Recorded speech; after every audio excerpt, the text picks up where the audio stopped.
Good morning, good evening, good afternoon, wherever you are, wherever you happen to be. Welcome to another edition of the Living World of Darkness, New York by Night. The scene is set in the witching hour, in the midnight hour, between sunup and sundown. Jericho has gone ahead and made his ritual circle again. The seancing circle that he exhibited a few nights prior, just before several very, very big mistakes were made. And Jericho's wanting to correct at least a few of them.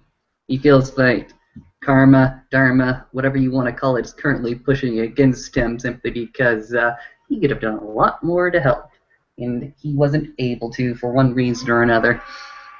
He goes ahead and sets up the boulders, sets up the rocks in the familiar fashion, goes ahead and plants the Boma Celtic alphabet behind each and every rock, each alphabet etched onto a stick, each stick planted into a place behind the rock, and he sort of goes ahead and places one more single room.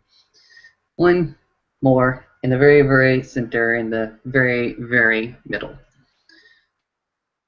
But before he really does anything, he goes ahead and steps back away from the scene, from the circle, and realizes to himself that if he tries this alone, something bad could happen.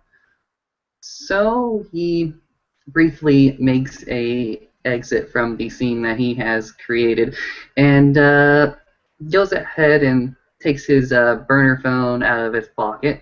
Yes, William, I do have a cell phone on me. And we'll go ahead and call Ethan up.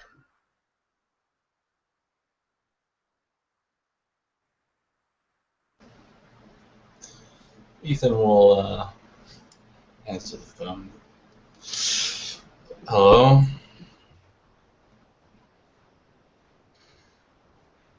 Ethan, I need some help right now. I'm trying to do something that's potentially very, very dangerous if I try it on myself. Feel like lending your brother a hand? Who is this? Nathan, it's frickin' Jack, okay? Hold on. Ethan will. Well, you'll hear rustling, some stomping of feet, and stomping back, and the sound of him sitting back down on the bed and picking the phone back up. So what's... This isn't like before, right? It may be a little bit like before. Think of this as a lesson in correcting your own mistakes, and think about this as just a practical demonstration of something that you can do along the line. This isn't the kind of conversation I want to have over the phone, so can you meet me at such and such address and such address? Yeah. Just give me a minute, and he'll hang up. And then in a few minutes, you'll hear his bike as he arrives. Jericho goes ahead and directs Ethan to a nearby car park, actually, that has its own section for motorcycles. And as soon as Jericho sees him go ahead and travel down the street, he'll wave him down. Ethan will pull up and nod to Jericho. All right. Jericho's simply going to go ahead and wave him over and start walking in the direction of the marble cemetery. He seems to have a bulge in his pocket, and just from out of it, you can see it's called the key handle of an old iron key. As he's just walking along the street, and he's thank you, saying thanks for coming at such short notice. I don't think I could have really done this without somebody else to watch my back. Yeah, you still haven't told me what I'm doing. And he looks sort of disheveled, like he just got out of bed. Okay, I'm gonna take you back to my place, the garden. Remember the garden, right? Yeah, yeah. All right. I'm gonna take you back to the garden, and we're gonna hold a little séance. A seance. A séance, Jericho says as they reach the iron gates of the cemetery. He goes ahead and inserts his key, unlocks it, lets Ethan scurry on in. You can go in. Go ahead and re-lock it afterwards, putting the key in his pocket, and simply say, okay, my particular tradition is an advocate of a good death. Um, Sometimes we're called upon to do things we really don't want to do, such as end a life before it can do a great evil.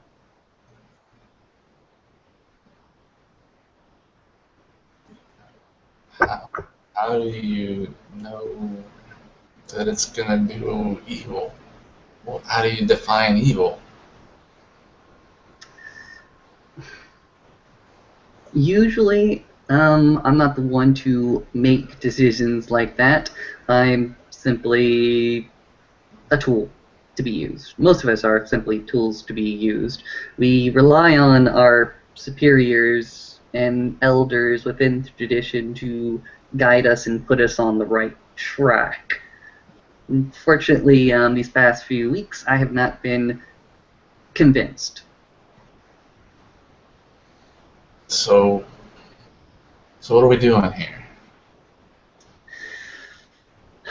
Um, we're here to give a woman her last respects, as well as her final wishes before she died,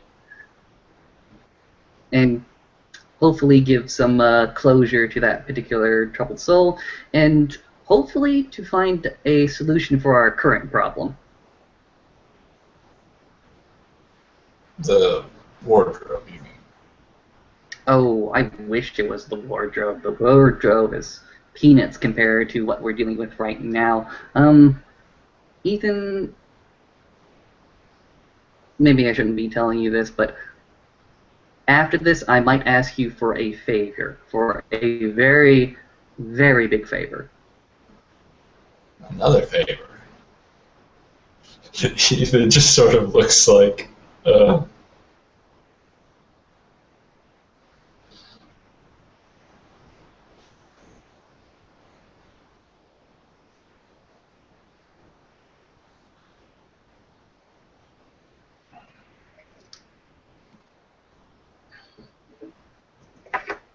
We we made some mistakes.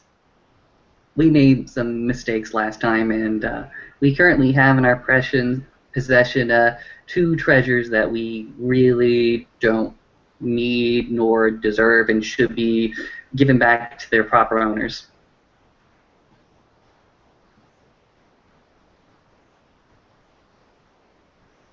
look, I'm not understanding really any of what you're saying here. What do you want me to do? For now, I simply want you to watch my back and watch what I do, and make your own decision about what you want to do afterwards. I'm going to hold this little seance. You're going to watch my back. And then after the seance, you can make your decision whether or not you want to help me out more. All right, let's do it, man. All right? Jericho proceeds back to the seance circle. Ethan will go ahead and see the stones, the sticks, as well as the one prominent one in the very, very center. At which point, Jericho goes behind one of the trees of this marble cemetery, brings out a black bag. He walks over to the center of the circle and takes from the bag a skull, a human skull, places it at the center of the circle, and walks back out. He then extends his hands in two directions, just straight out to his sides. He goes ahead and calls upon different effects.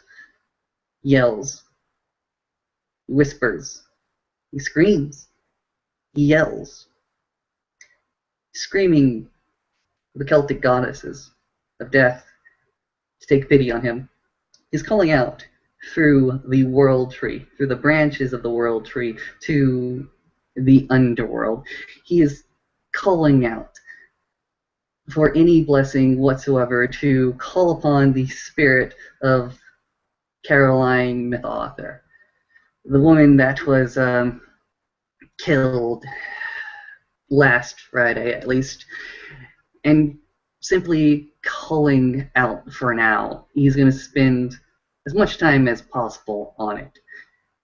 He's going to focus his energy through that avatar, through that icon of the world tree, reaching out with its branches up to the ethereal realms and its roots digging down into the underworld, traveling through every single branch, hoping to God that the correct branch is selected every single time. Many of the alternate paths just discarded as Jericho proceeds to call out with his voice even more fervently that of Caroline.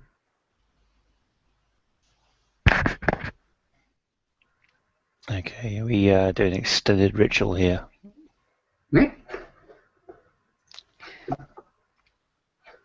Can do. Yeah, let's see, it would be normally difficulty 7, but you have a element of her body, so that reduces the difficulty by 2. So difficulty 5. Alright. First roll doesn't really ting quite as big as we go on to the second round of this particular casting. Mm-hmm. Well, that's one success, as we see Jericho go ahead and he's actually tiring himself out, putting a lot of his own will and effort into this. Okay. I can keep rolling as long as you want me to. Keep going. Alright. I'll go ahead and keep this on screen. Brilliant. Ooh, Nice. that was particularly good. 3 successes that time. Going again? And one more. You need 5 net successes. 1, 2, 3. After 3 rolls, still casting, still. You can see that Jericho is physically exhausting himself. You can see that he's actually sweating on this particularly temperate night. You can see that he's shaking quite a bit. His arms have been extended out this entire time. You can see that they're shaking just a little bit as if they want to go down. But Jericho knows that if he just lets it down, it will the entire circle will be just for naught as he continues to raise his hands over his head, just trying to maintain the energy to continue on as he's spending a willpower on this last roll. 2, and the willpower was 3, so that's 1, 2, 3, 4, 5, 6, 7 successes. You're succeeding your incantation. How many rolls was that? 1, 2, 3, 4. Okay. You can feel the spell take shape. The voice going through the skull into the ether, into the dark realms, calling back the name Caroline MacArthur. Reality in its consensus will punish you for this, and you feel the oncoming storm of paradox. That shall be 4 points for you. Got it. rasps of black smoke, like tendrils, seem to lick out from the eye sockets and the holes in the back of the skull that's placed in the center of your ritual. The green glow seems to emanate from the Ogham runes that you have carved upon the sticks. And the smoke seems to issue forth, forming a face and a torso. However, although you recognize the face, the torso looks burned and brackened and appears to have hooks, like meat hooks, placed within this tallow-like flesh, attached to chains that seem to disappear off into the distance. You see the face of Caroline MacArthur, whose eyes are nothing more than black gouges on her face, and she looks upon her summoner. I can't see you. I can't see anything anymore.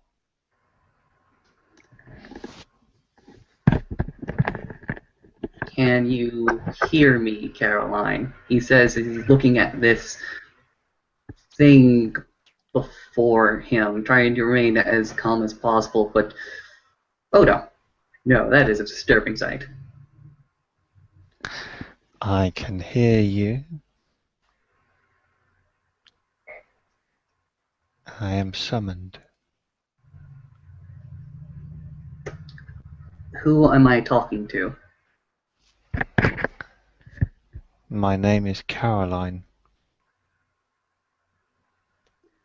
Where do you come from?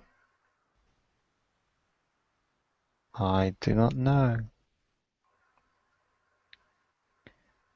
From a dark place.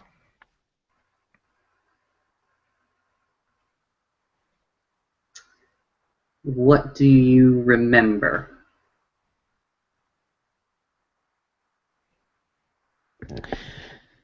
I remember being really scared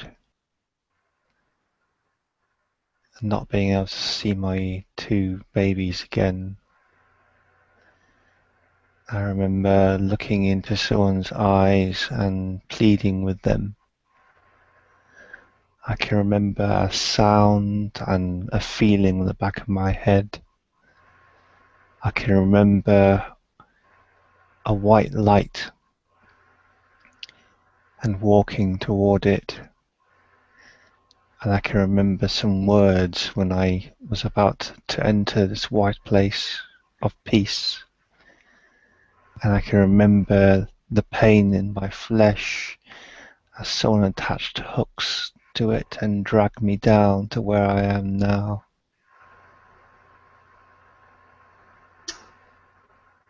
Do you remember the voice or the words that prevented you from this light? I do remember some words, and the voice made me chill.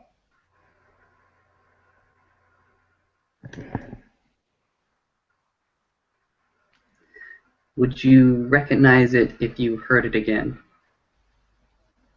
I do not wish to hear that voice again, but I think so. What did it say to you? Did it identify itself? It did not identify itself.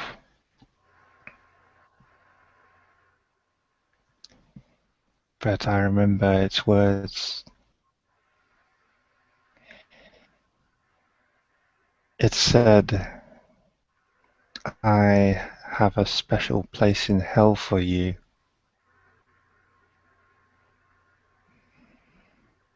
And it called me a bitch and a whore and some other words I do not like to say.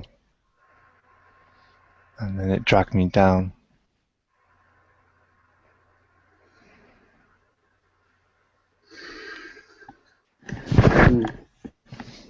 we have met with a terrible fate, have we? I do not know. I remember being placed upon a slab of black marble and faceless things doing stuff to me. And I can remember the pain and crying at that point.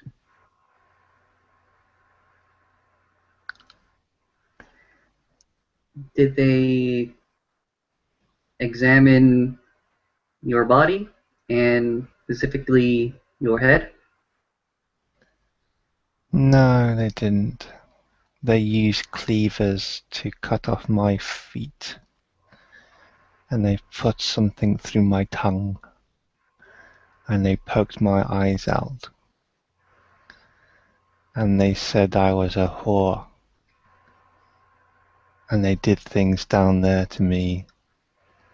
And they said they were making me ready for God.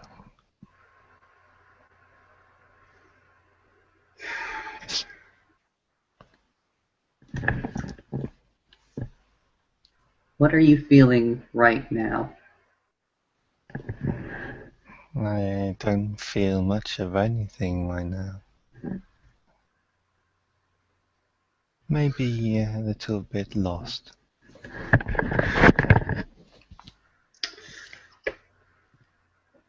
Okay. I think I'm in hell. You can definitely see that Jericho shivers quite a bit. Jericho goes ahead and looks at the figure completely wide-eyed, looks at the hooked appendages, and he visibly shudders. His willpower just completely shot. His stamina just completely exhausted. He looks at the figure before him and says, "Do you remember your babies?" Yes. They did not take that away from me. They say that remembering my babies will be good torment for me, as they broke me upon the rack. Why do I deserve to go to hell? I thought I led a good life.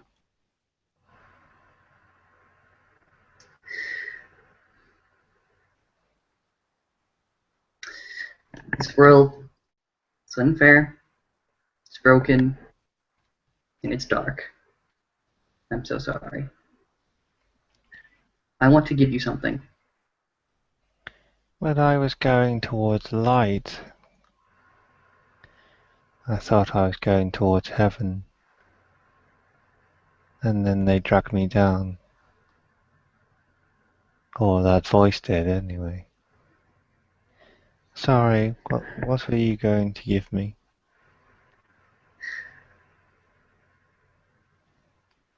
Do you still care for your babies? Are you still worried about them? I think so.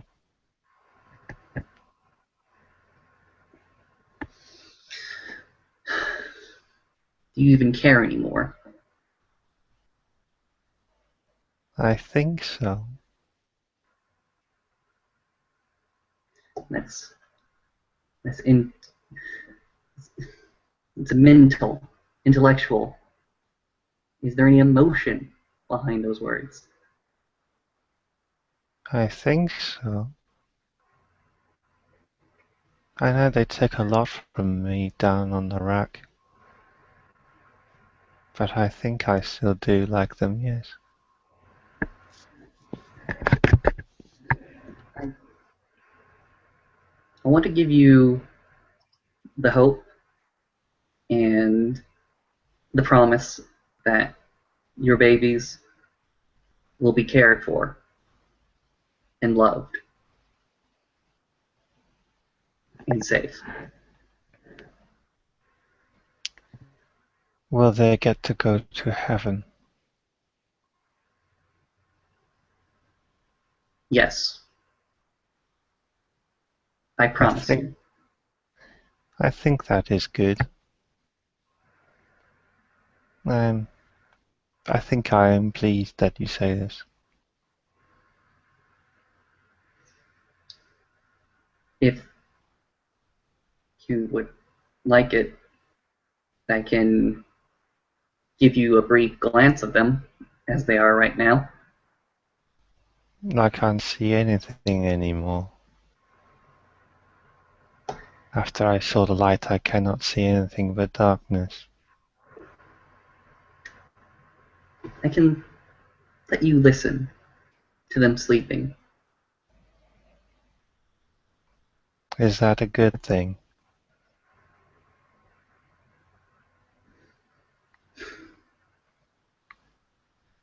Exposure? Long-term exposure? No. No, it would not be a good thing, but just 2 breaths, I think, wouldn't hurt that bad. That sounds interesting. I would like to listen to them.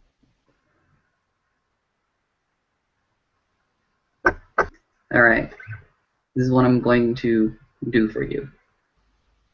I'm going to go ahead, and Jericho will walk over to one of the sticks of the circle.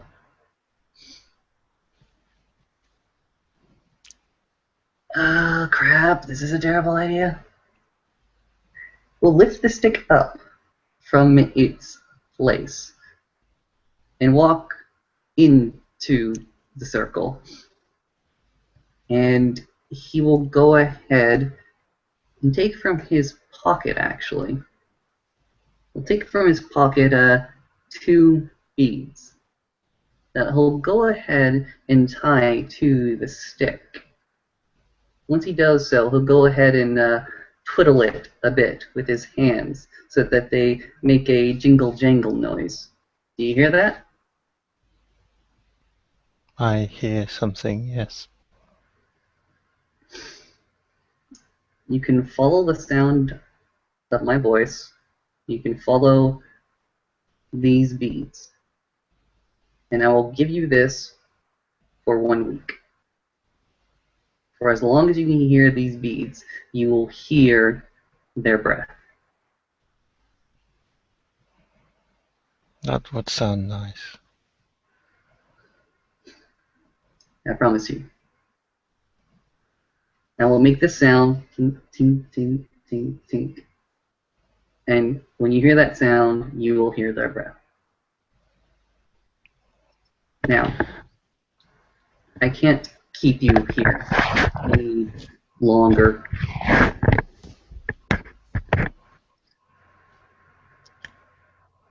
I know. That means I will have to go back to hell again.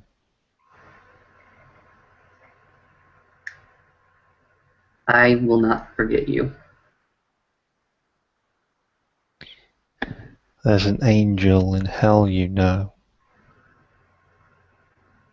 There is? Such a sweet voice.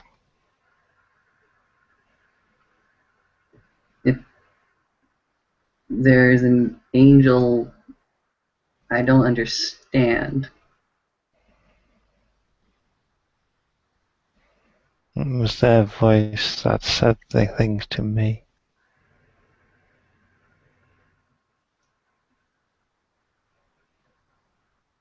Again, Jericho looked completely puzzled this. An angel in hell?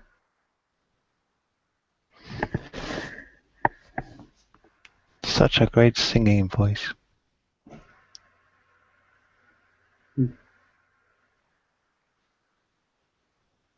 Maybe I can. I'm not going to promise that I can help you right away, but I can definitely remember you and look out for you the next time I walk around, okay?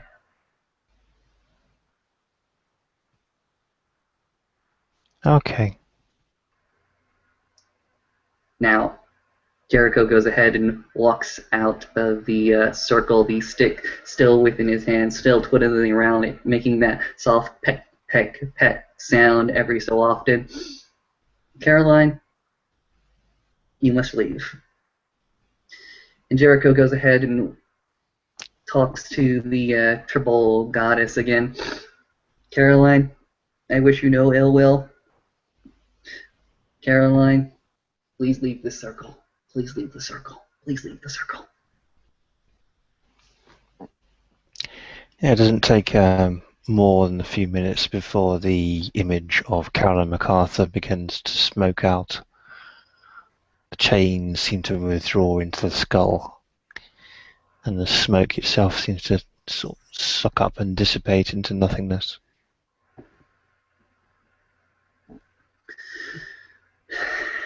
Jericho goes ahead and walks over to the skull, places it back within his bag.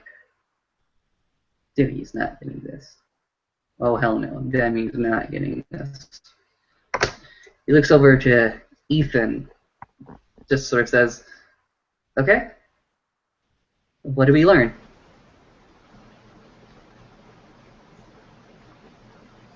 The hell was that?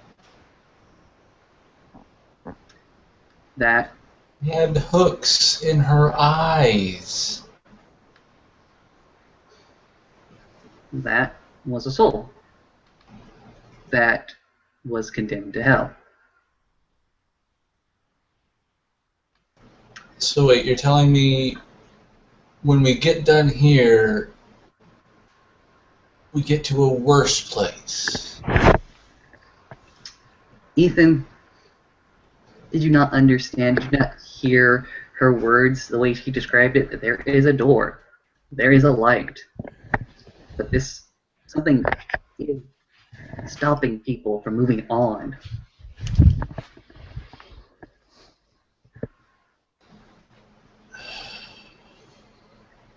We definitely made a mistake, and now I know for certain.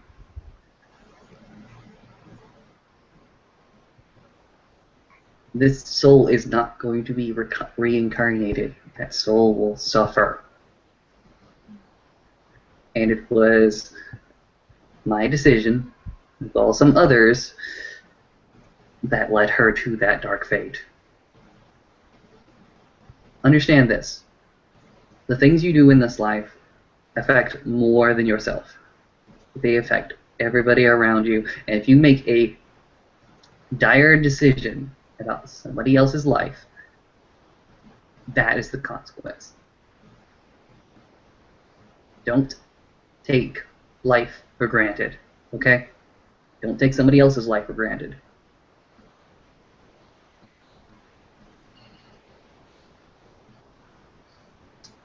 Did you expect her to be violent or something? Is that why you called me here? Yes! Yes, I expected her to be violent. I expected her to lash out at me. I expected her to kill me. The spirit world is very dangerous. Did you see that? Those hooks? Those chains that she had? Yeah, I saw the hooks. I saw the hooks in the eyes. Any spirit that you encounter is dangerous. It doesn't have a body. It doesn't care. It doesn't fear for its life.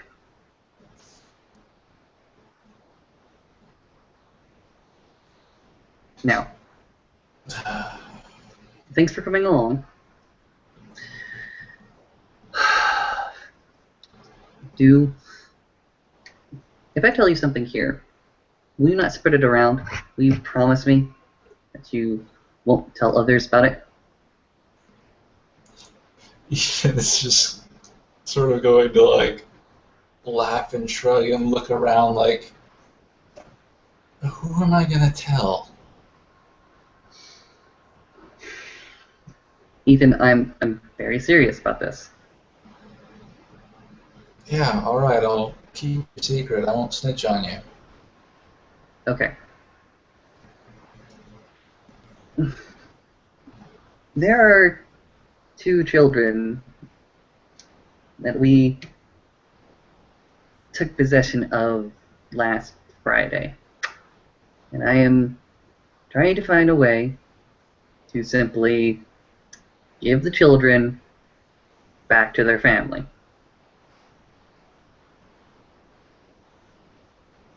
Why is that a secret? Why is that difficult? It's difficult simply because there will be an investigation. There will be an investigation. People will wonder how and why these children just showed up. Now, we've been very, very careful with ourselves around them to make sure they don't remember much of anything. And what I want to do is I want to take them, leave them in a van, have an anonymous tip called, and just simply walk away.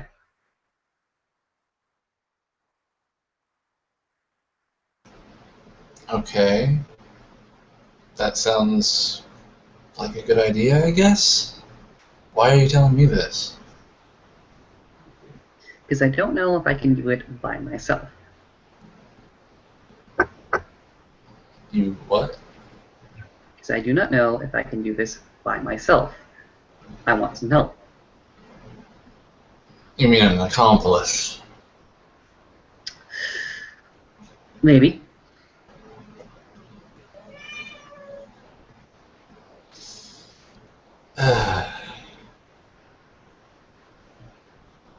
Ethan's gonna reach into his shirt pocket, pull out a cigarette, light it up, and sort of puff off of it for a minute.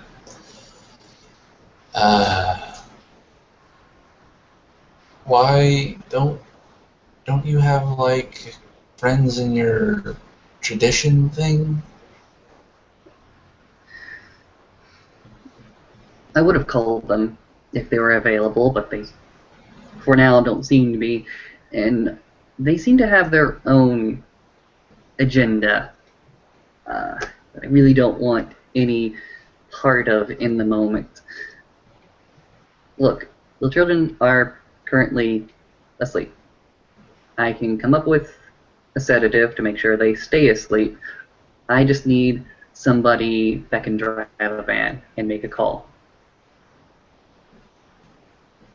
Can't you drive a van and make a call? I can. It's just I need something that's not connected to me. I need somebody who is not connected to me, not connected to this entire big mess.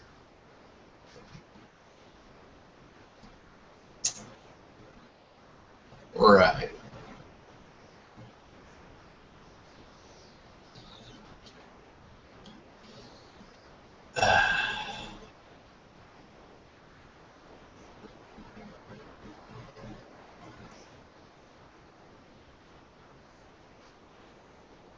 I can't be driving a van with stolen kids around, man. It's very, very simple, very, very easy. All you have to do is drive to this address. It's simply a warehouse, and all you have to do is walk away. You don't even have to make the call if you don't want to.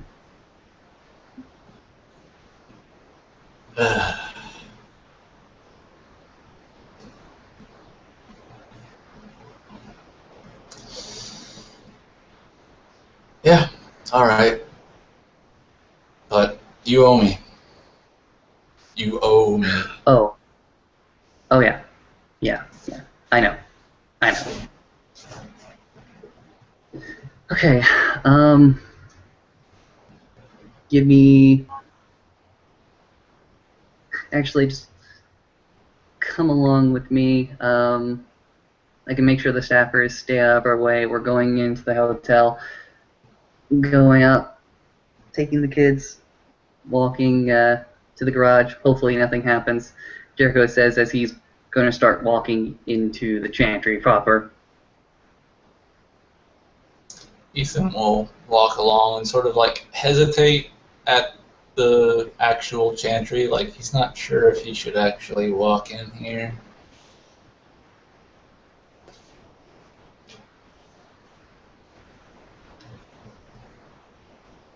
Should I wait out here? No, I'm gonna need some help carrying. Right. Ethan will continue following him. All right. Jericho is simply going to go ahead and enter the establishment proper, go through one of the back channels and see if he can't locate the hotel room that they have apparently dropped off the little girls at. I think you can probably do that without too much of a problem. Fair enough. Jericho goes ahead and stops by the door, goes ahead and looks to Ethan.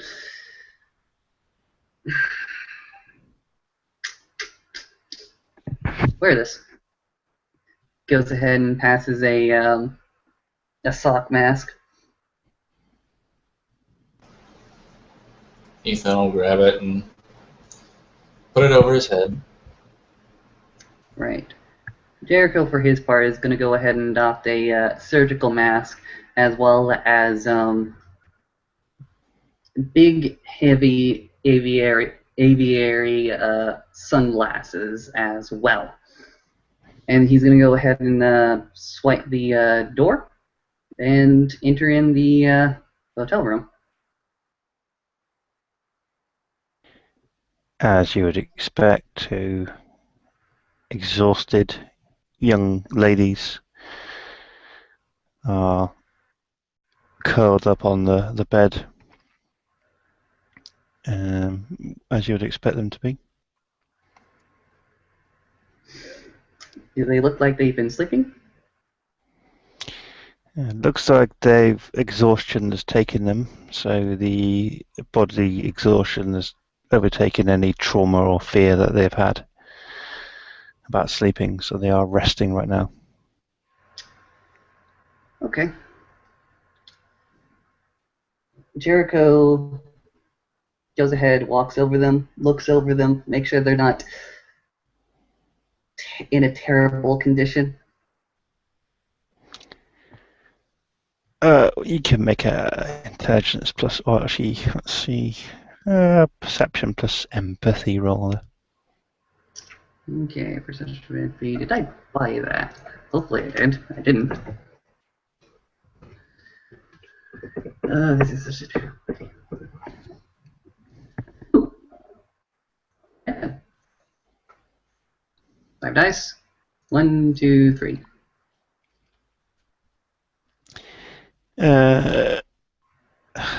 Through your sort of practice and understanding of rudiments of psychology, these kids are going through what they call the OCP, the outside context problem, in terms of sort of trauma at this point in time. They've lost their father within 2 or 3 weeks, loud gunshots and abduction, along with seeing a dead mother, and then spending time with their dead mother wrapped up unceremoniously into a carpet, and again being hustled into some place with very strange people has probably scarred them both to unparalleled depths, and it's what the minds just can't take it at this moment in time. They're physically healthy and they would eat when prompted to.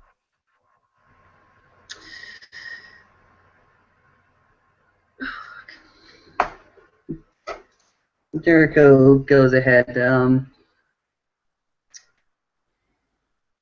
because he's more of a dip and a bastard than he likes to admit it to himself, since he actually cares more for his own skin than the actual welfare for these two children.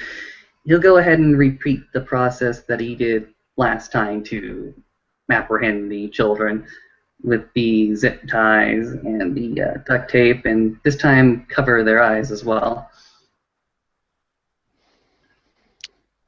They're asleep, so even if they awake, they will not resist. You don't hear a single word out of them.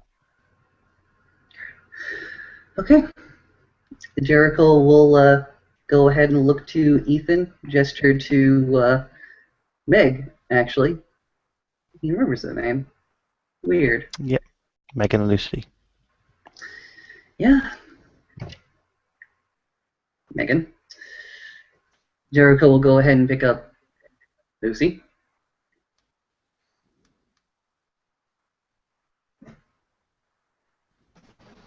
Ethan will pick up Megan? Is that right? That's the one. Mm-hmm. Okay. Right, now with the two children in tow, Jericho will go ahead and actually go ahead and see if these little girls haven't left anything here. They didn't have any opportunity to take anything with them, so all they've got, apart from food, but on the side of the table and potential human waste, which they don't really have any control over anymore, which might be soiling the bed. That's about it. Alright, fair enough. Jericho will go ahead and take the lead. He'll go ahead and open the hotel room, look back to Ethan to make sure that he is indeed following the extra child. Ethan's following. Alright. Jericho will go ahead and try to make his way through the back channels to the Chantry garage.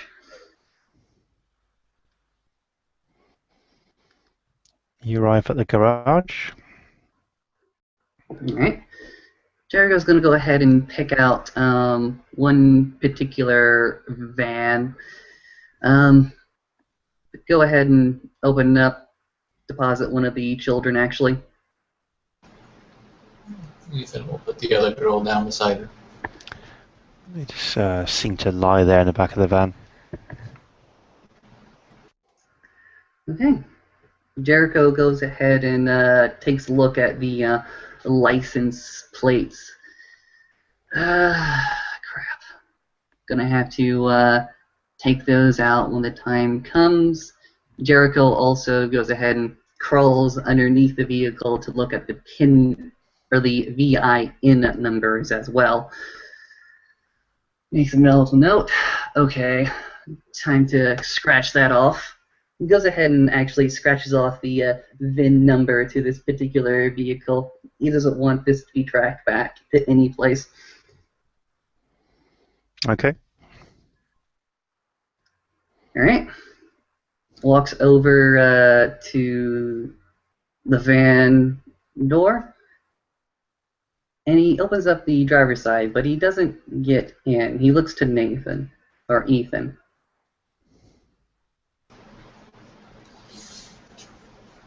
Ethan will walk over and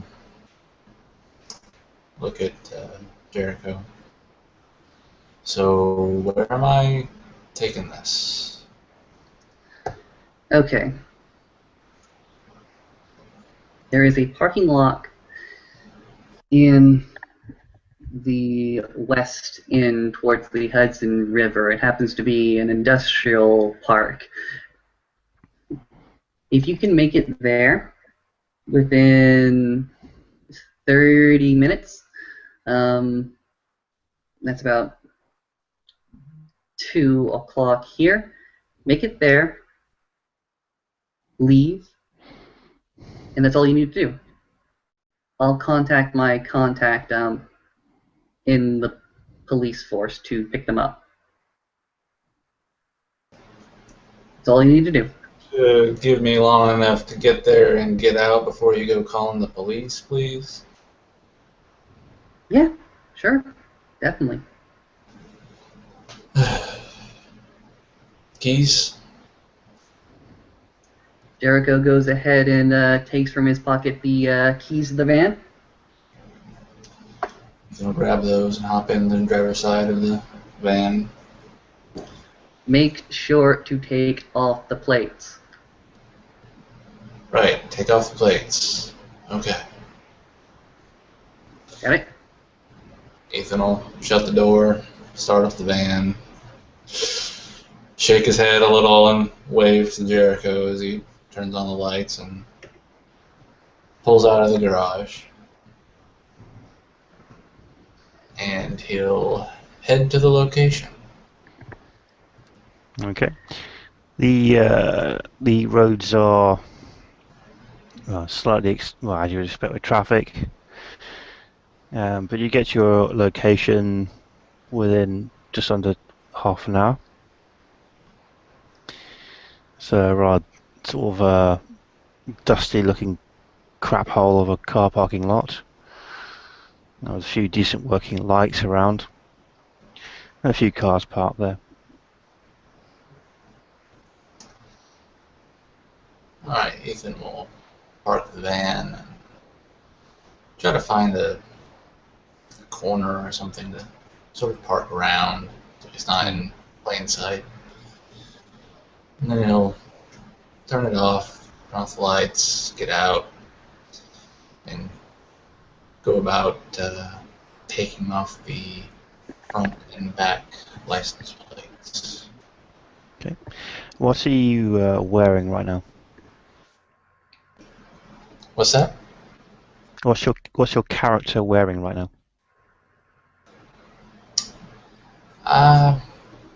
Casual clothing,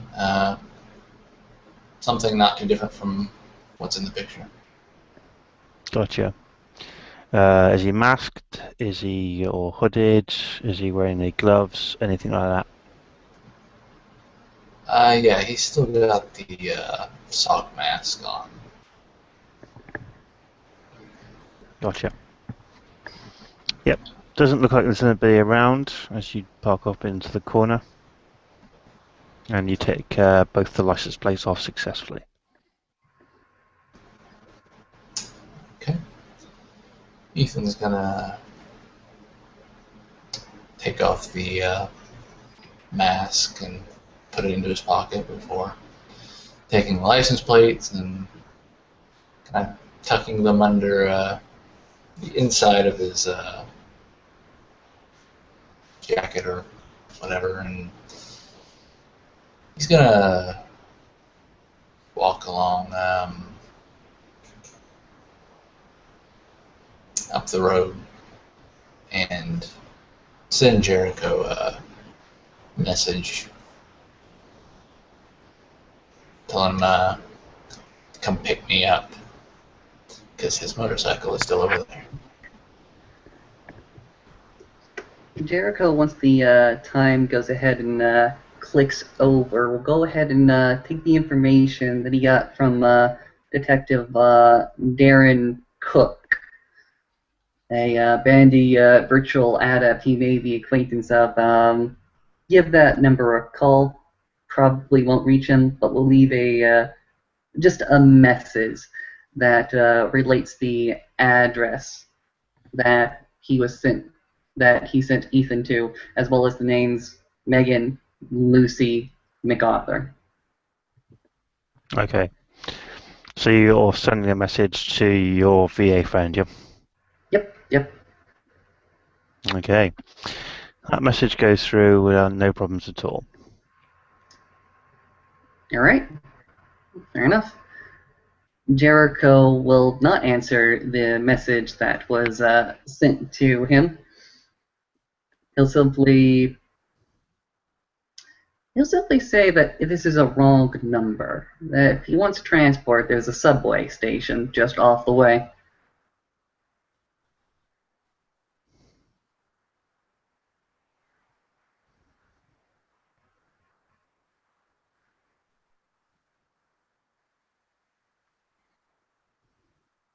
Are you attempting to speak? Oh, damn it. Had the thing clicked. Ethan will sort of grumble and he'll try to take alleys more than streets. And he's going to try to make his way back to where he parked his bike whichever would really be quicker for him to do so. If it's subway, he'll take that. If it's walking there, he'll probably just go down the alleys. I imagine the subway will get you there quicker, since it's. I expect you to have driven your bike towards the Euthanatos Chantry. Yeah. But if either way you wish to choose, it's all about how quickly you want to get back. All right, Ethan will take the subway then. Okay. The subway is as you expect it to be in the evening, but you arrive at your destination without too much of a wait. Your bike is parked up where you left it. All right. Ethan's gonna go up to the chantry before he goes to the bike and knock on the door. Well, actually, can he even get back there? Because the gate was locked behind him. Yeah, the gate's locked. Yeah. Well, I assume that you wouldn't have walked all the way across the New York from where the cemetery to your chantry, so you have to have some form of transport getting between the two. So I assume that maybe your bike wouldn't be at the cemetery itself, but more actually at the Thanatos Chantry, where you were taken by Jericho. Okay, so I can reach the door to knock. Yeah. Okay, he'll do.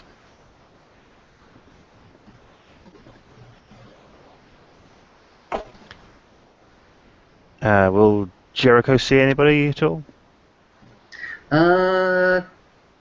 Jericho? Not tonight, not this evening. He has a headache. Okay. The door will open then, and as part of the chantry is actually a casino, you'll see someone sort of wearing casino sort of gear, almost actually on his way out of the door as well, carrying some sort of black heavy bags to put into the rubbish bin. And it looks at you up and down and goes, "Can I help you, sir? This establishment is closed, and this is the back exit." Oh, sorry, I've seen Jack. Blackjack, sir? Just Jack. Ethan just sort of shrugs. Oh, sorry, sir. I thought you were talking about one of the games that we had in the casino. No, I don't know anybody on staff here by that name. Ethan just sort of shakes his head and shrugs and waves at the guy as he turns around to head back out. Like, yeah, whatever. Sorry. That's no problem, sir. What? That's no problem, sir. Ethan will head back to his bike. He'll put the license plates in one of the pouches on the back before starting it up and heading out.